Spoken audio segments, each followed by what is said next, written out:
Rastafari. I'm in the right place. I'll make up my own meeting. Hello, ma'am. Nice to meet you. Cool. And your doctors know you have that? Mm-hmm. Cool. How you doing, hey, brother? How you doing? Ed. Ed? Ed. T. Rogers. T. Rogers? You know what? Did y'all name that after me? Well, no. OG no, I know you're an old. I know you're OG, but now OG Kush is a traditional name. It's some of the best herb in Southern California. Matter of fact, there's some OG right there. Oh my God. Mm-hmm. Y'all got to. You got to smell this. Yeah. If you can't smoke, then edibles. That's where you gotta go. You gotta go for the edibles. What is? Oh, this is peanut butter, huh? Mm-hmm. You're into some chicken wings, right? Mm-hmm. Well, check this out. This is a new one. Pot sauce. It's made out of marijuana. This right here is by a company called, I can't believe, is Pot Butter. Just the fact that they're not arresting anybody anymore and they're not targeting these dispensaries is great for patients. It's great for harm reduction of society. Guys, why don't you do like a little transaction and then we'll do like. You want too much. You want too much. Well, there's just some. Don't want anything. There's some things I won't do on camera. Okay. For most dispensaries, it's business as usual. But when massive pharmaceutical companies risk losing billions of dollars to an herb, there's always going to be some politician willing to make an example out of someone. There used to be a dispensary called Organica here, and as you can see behind me, the place is just really only a shell right now.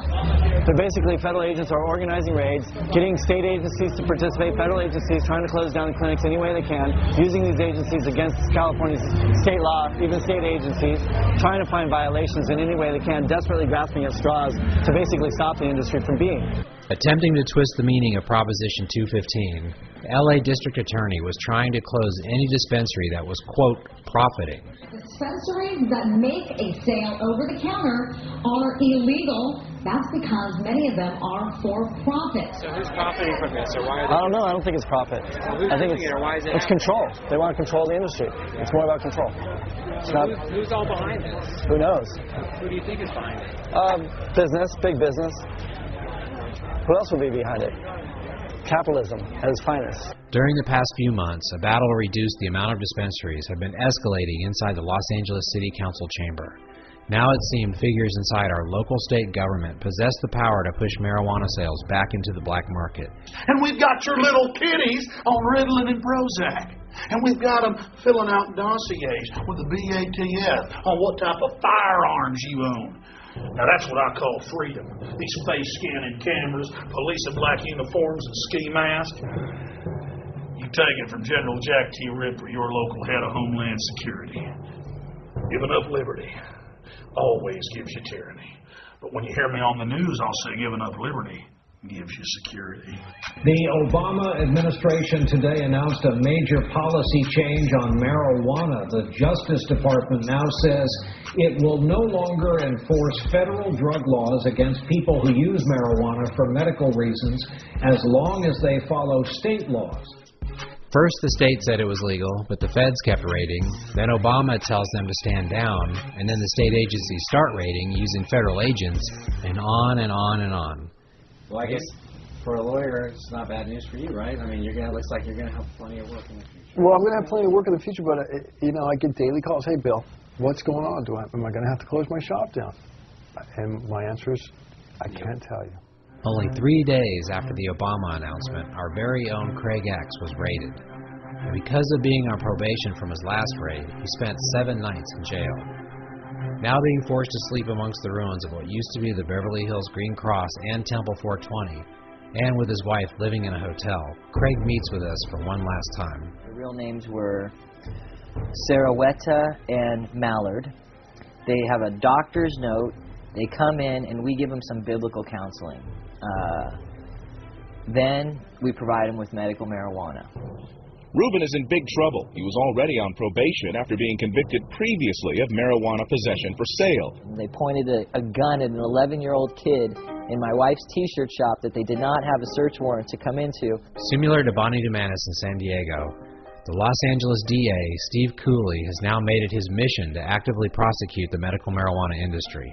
They're frauds, and they're corrupt, and they should be pursued by those in positions of law enforcement authority. I personally believe Carmen Trutanich and Stephen Cooley are satanic and belong in jail.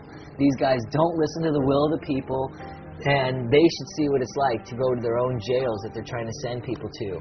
This was a total setup. And yet at the same time, that withdrawing of the federal threat has created a great deal of uncertainty at the local level, because local police officers and sheriff's departments are now moving to fill a void that was previously filled by the federal enforcement. And case after case has come out in California and the other 13 states that have decriminalized marijuana, where the police are caught raiding dispensaries and taking, say, $100,000 in cash, but keeping $50,000 for themselves. These guys are thieves. They're organized criminal thieves.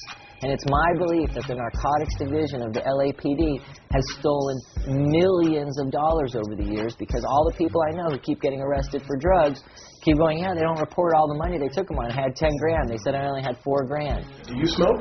Yes, I do smoke. When was the last time you did? 10 minutes ago. In early December, after months of endless hearings, the entire country watches as members from both sides of the debate meet on the steps of City Hall for what could be the deciding fate of many LA-based dispensaries and the entire medical marijuana movement. How is the spirit of collectivism evident when people just walk in and pay money across the table and get marijuana? What is a collective about that? Well, first of all, they don't just walk in and get marijuana. They have to become a member of the collective before they... What does that constitute, though? What does that amount to? Simply signing a piece of paper and then you're a member of the collective? Well, a collective comes from the idea of a cooperative. I mean, it's both collectives and cooperatives. So if you look at any other cooperative throughout the state, for instance, REI is a cooperative. If you go to REI, you can go in and buy camping equipment. You don't have to actually assist in the production of that camping equipment in order to go. What do you guys hope to achieve today? We hope that the City Council does the right thing and rejects the advice of the City Attorney and allows for sales of medical marijuana through medical marijuana dispensaries as the legislature intended. The thoughtful folks at the City of Los Angeles attempt to stop a wheelchair-bound person from medicating. How much more responsible can people attempt